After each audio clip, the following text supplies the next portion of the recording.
In 1812, Napoleon invaded Russia, a former ally, with the largest army Europe had ever seen. However, the decisive blow that the French emperor had hoped for remained out of reach. Russia's resilience surpassed that of any opponent Napoleon had ever faced. As winter set in, his army began the most infamous retreat in history. In 1807, after defeating the Russians at Friedland, Napoleon traveled to Tilsit to meet Tsar Alexander. This meeting fostered a friendship and led to an alliance between the two empires. However, that friendship did not last long. Over the next 5 years, relations between France and Russia steadily cooled. Russia grew resentful after Napoleon created the Duchy of Warsaw right on its border, fearing that this would lead to the revival of an independent Polish state, a traditional threat to Russia.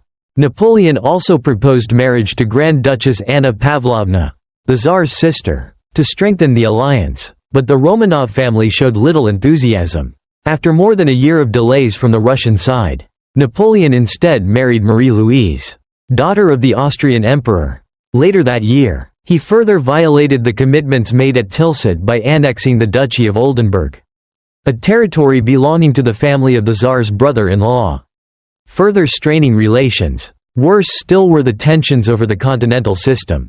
The economic policy Napoleon established to strike at Britain. Russia initially agreed to participate at Tilsit, but the blockade severely damaged the Russian economy during the time of crisis. When it was discovered that Russia was secretly trading with Britain, Napoleon was furious. Both sides accused each other of bad faith, and the two nations began preparing for war. Napoleon fully understood that the invasion of Russia would be a massive campaign, especially while the war in Spain continued to drain over 200,000 French troops. Nevertheless, in 1811, he began assembling the largest army Europe had ever seen, about 600,000 soldiers, less than half of whom were French.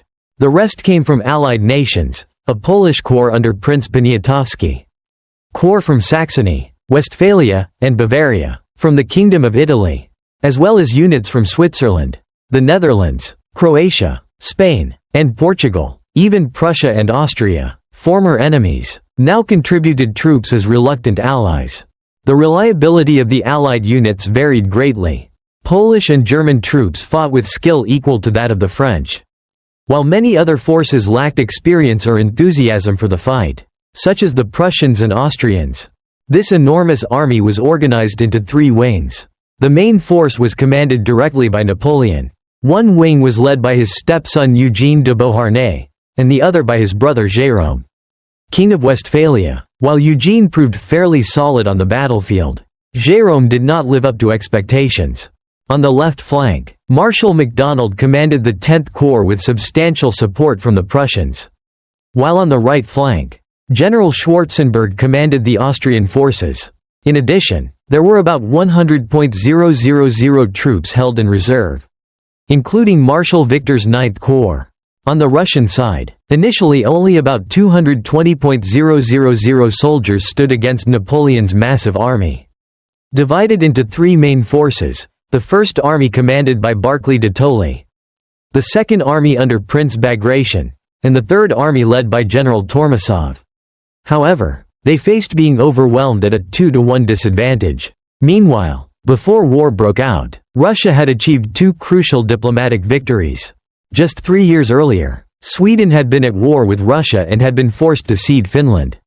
But due to a strange twist of fate, Sweden was now ruled by Bernadotte, a former marshal of Napoleon. When Napoleon unexpectedly seized Swedish Pomerania, Bernadotte was enraged and pledged neutrality with Russia. At the same time, a peace treaty with the Ottoman Empire ended a 6-year-long war, freeing up Russian forces to confront Napoleon. On June 24, 1812, the French army began crossing the Niemen River into Russian territory. The force was so vast that the crossing took 5 days to complete.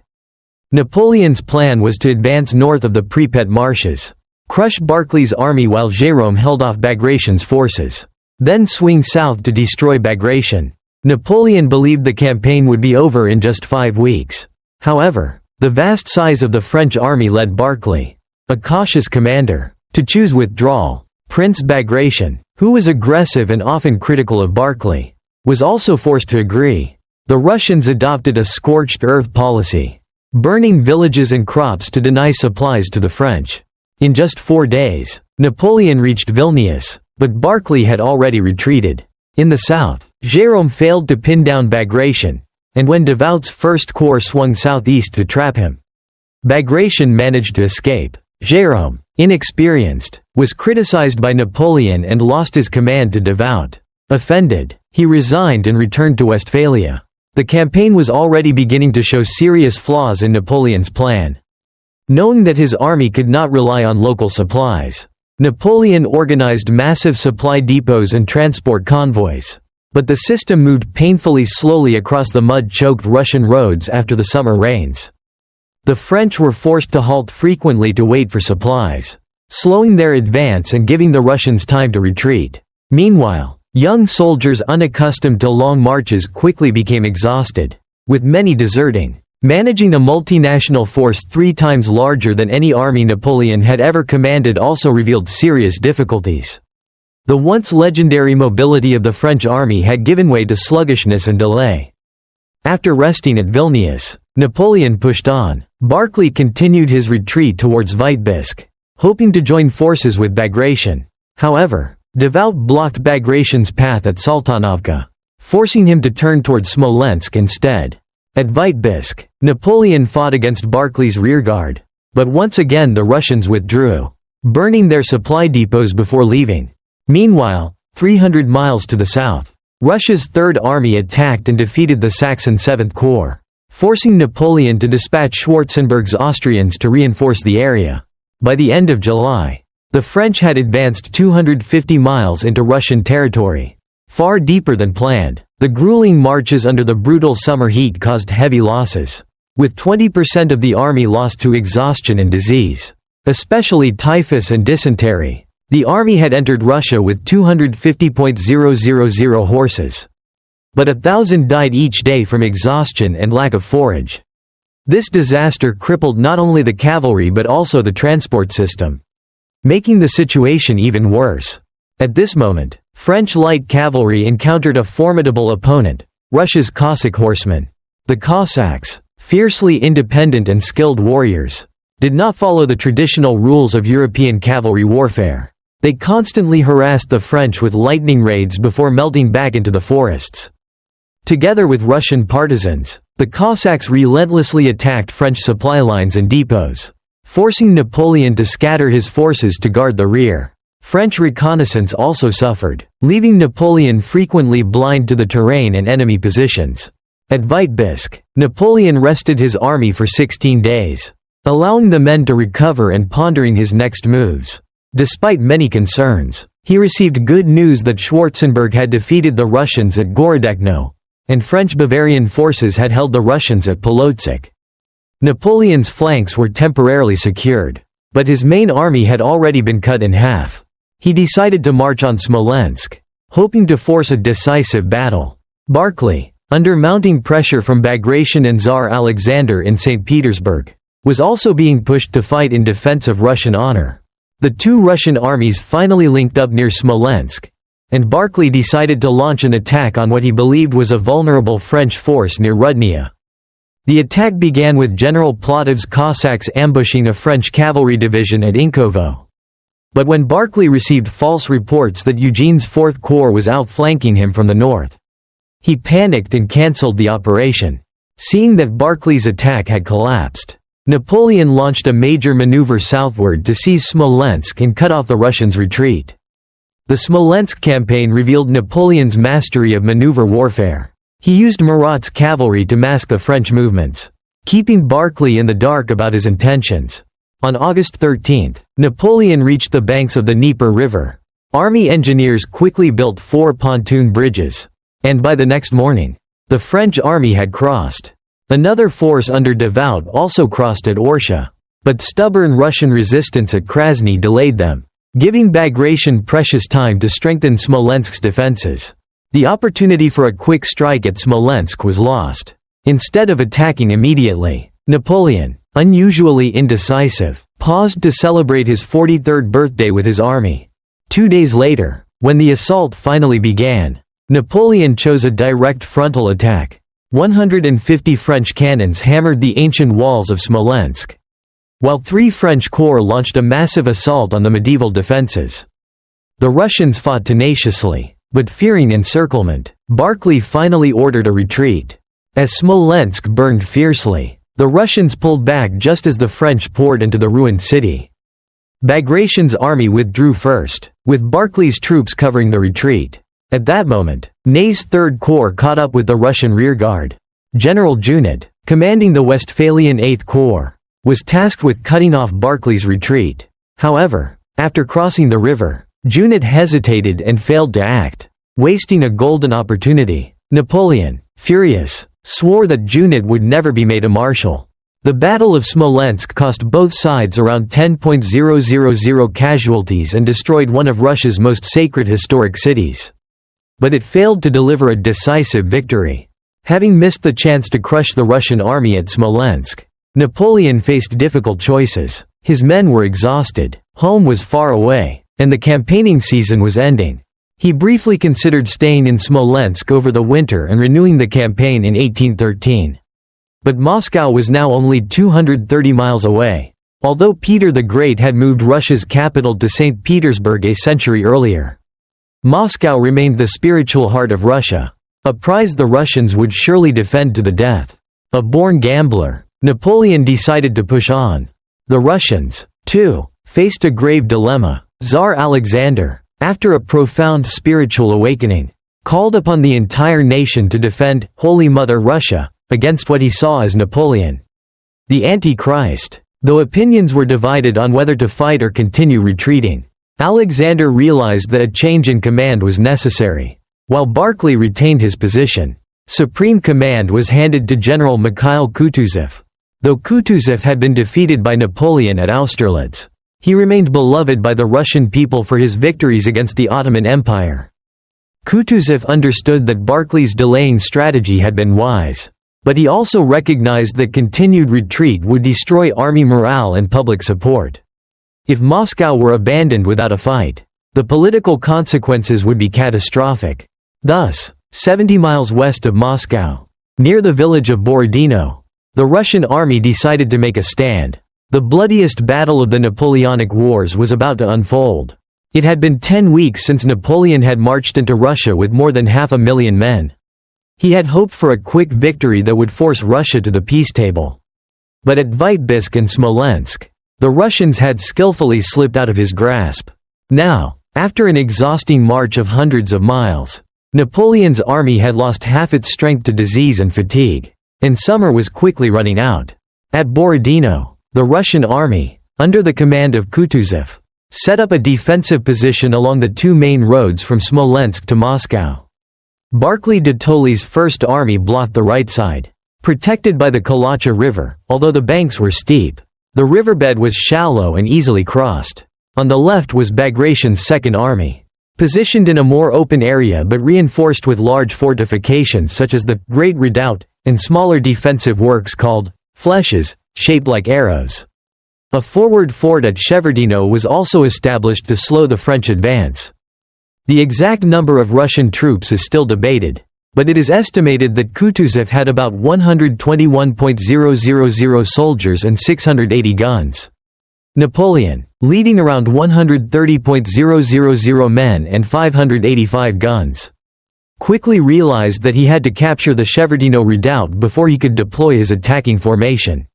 He ordered General Kompans to lead the 5th Division in an immediate attack, supported by the 5th Polish Corps. After hours of fierce fighting, the redoubt changed hands several times, but the Russians eventually withdrew, yielding the position to the French. The cost was around 4,000 French casualties and 6,000 Russian casualties.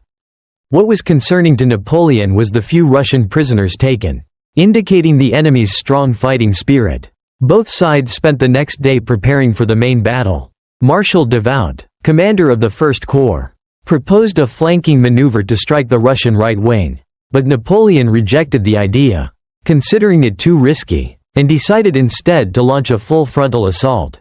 On the morning of September 7, Orthodox priests carried the Smolensk icon of the Mother of God before the Russian troops, inspiring their spirits. At exactly 6 a.m., the battle began as French artillery unleashed a heavy barrage on the Russian lines. Eugene de Beauharnais' 4th Corps advanced toward the village of Borodino and quickly captured it after pushing back the Russian Jaeger units. They then crossed the Kalacha River and moved toward the Great Redoubt, but were driven back by Russian forces with heavy losses. To the south, the 5th Polish Corps attacked Utitsa but got bogged down in the forests and ravines, giving the Russians enough time to send reinforcements from Tuchkov's 3rd Corps.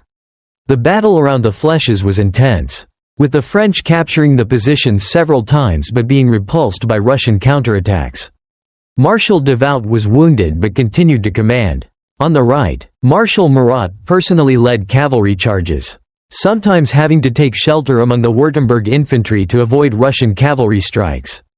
Fierce assaults continued along the Russian defensive line. The French repeatedly attacked the Flèches, only to be thrown back. Utitsa was captured by the Polish, but the Russians burned the village before retreating. Another counterattack allowed them to hold the left flank. Around 10 a.m., Eugene launched a new assault on the Great Redoubt. Although Morand temporarily captured the fortification, the Russians quickly counterattacked and pushed the French back. General Kutaisov, the 27-year-old commander of the Russian artillery, was killed while directly leading the counterattack, a significant loss for the Russian artillery. The fighting around the Flèches continued throughout the morning and afternoon, with about 45,000 French soldiers participating in at least 6 major assaults. To the south, the Westphalian forces under Junit were committed to clear Russian snipers from the woods. General Bagration, who directly commanded the defensive line, was wounded by shrapnel in the leg and had to be carried off the battlefield. His loss weakened the Russian morale. Exhausted and demoralized, the Russian forces began to retreat from the Flèches, and the French finally captured the strategic positions. Marshal Murat then led reserves from Friant's division of the 1st Corps forward to continue the battle. Supported by heavy cavalry on both flanks, Russian grenadier regiments formed square formations to fend off the French cavalry, while Russian guards fought in chaotic skirmishes with the French, inflicting heavy losses on both sides. The Russians fought valiantly, but against the overwhelming power of French artillery, cavalry, and infantry, they were forced to retreat. General Friant's men captured the village of Semyonovskoye, and the Russian defense center fell into disarray, threatening to collapse entirely. The decisive moment had come, but Napoleon remained at his headquarters near Shevardino. Those close to him reported that he was exhausted, irritable from illness, and months of continuous campaigning. With the battle tipping in favor of the French, many generals, including Murat, urged Napoleon to commit the Imperial Guard for a decisive strike. But he refused, coldly responding, "If we have to fight again tomorrow, what will we have left to fight with?" The only exception was when he saw that the Russians were shifting forces from their right wing to reinforce the center. Napoleon feared this might signal a counterattack. He ordered General Sorbier to deploy the Imperial Guard artillery, firing heavily into the Russian formation. Despite suffering significant losses, the Russians held their ground, demonstrating their unyielding fighting spirit. Meanwhile, on the Russian right, General Plotov proposed a raid on the village of Borodino. Approved, Plotov and Uvarov led 8,000 Cossack cavalry across the Kalacha River, launching a surprise attack on the French-Italian forces. The raid caused panic within the French lines, forcing Grouchy to withdraw the 3rd Cavalry Corps to respond. Although the raid did not change the outcome of the battle, it delayed the next French assault by 2 hours and made Napoleon more cautious with the use of his reserves. Around 3 p.m., the French launched a general attack on the Great Redoubt. Russian gunners poured fire into the advancing French infantry, causing the French cavalry to move around the position from behind. The Saxon cavalry was the first to break into the redoubt, killing almost all the Russian soldiers and gunners stationed there. It was a rare military feat, showing the unprecedented brutality of the battle.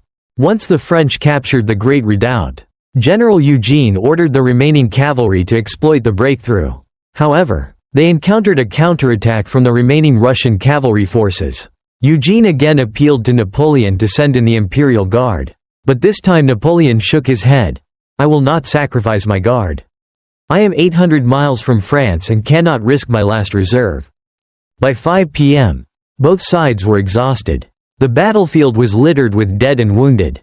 The infantry regiments had less than a third of their original strength.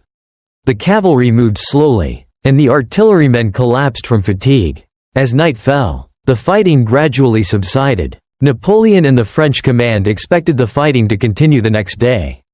However, at dawn, Kutuzov, fully aware of the staggering losses, ordered a retreat. The casualties on both sides were extremely heavy.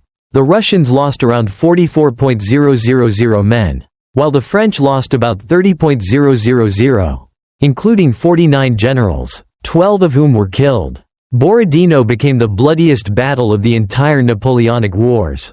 With his forces severely depleted, Kutuzov decided to abandon Moscow. On September 15, a week after Borodino, Napoleon entered Moscow. He expected to be greeted by city officials surrendering, but 90% of the population had already fled. Fires that had started the previous night, initially believed to be caused by drunken soldiers, quickly spread. In fact, Moscow's governor, Count Fyodor Rostopchin, had ordered the city to be set on fire.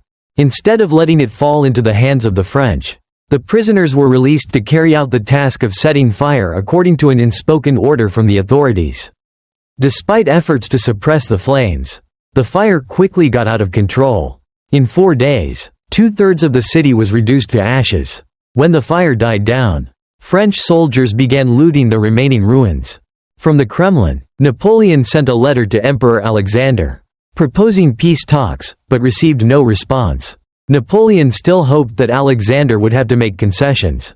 But as time passed, the situation worsened. Cossack raids cut off communications, making it difficult for reinforcements to arrive. Rumors that Prussia and Austria were secretly aligning with France's enemies further troubled Napoleon.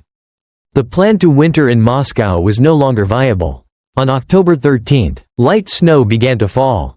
5 days later, Kutuzov unexpectedly launched a raid on the French advance guard at Vinkovo, forcing Napoleon to order a retreat.